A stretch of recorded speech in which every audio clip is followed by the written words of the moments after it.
একটা সম্পর্কের শুরুর আগ মুহূর্ত কি অসাধারণ হয়, তাই না? কত মনোযোগ দিয়ে কথার সংখ্যা বাড়াতে থাকে দুজন মানুষ। তার চেয়েও বেশি সুন্দর হয় সম্পর্কের শুরুর মুহূর্তগুলো। মনে হয় এই একটা মানুষ যাকে আমার সবটুকু বলে দিতে মন চায়। শুরুর দিকগুলোতে অনেক সুন্দর সুন্দর স্মৃতির জন্ম হয়। দুজন মিলে একে অপরকে নিয়ে কত স্বপ্ন দেখে ফেলে মানুষ।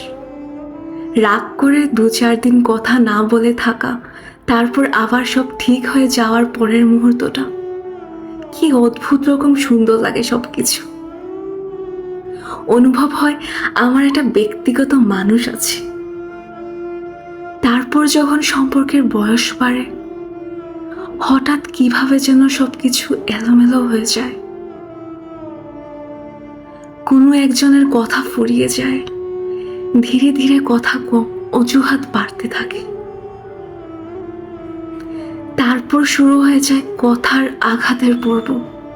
আচমকা যেন হঠাৎ করে শুরুর দিনগুলো হারিয়ে যায়। একদিন সব স্বাভাবিক হয়ে যাবে এই ভেবে কেউ একজন অপেক্ষা করে যায়। অন্যদিকে অন্যজন কিভাবে দূরত্ব তৈরি করে সম্পর্কের সমাপ্তি ঘটানো যায় সেই অপেক্ষায় থাকে। আর এই শেষ সময় কোনো একজনের জীবন পুরোপুরি বিষাদময় হয়ে যায়।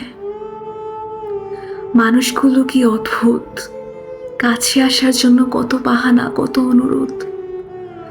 তারপর যখন কাছে আসার অনুমতি পায়, তাদের আগ্রহ কমে যায়। একটা সময়ের পর দূরে যাওয়ার জন্য ছটফট করতে থাকে। কি ভয়ঙ্কর ব্যাপার! সত্যি এই দুনিয়াতে মানুষের চেয়ে ভয়ঙ্কর কিছু নেই, কিছুই না।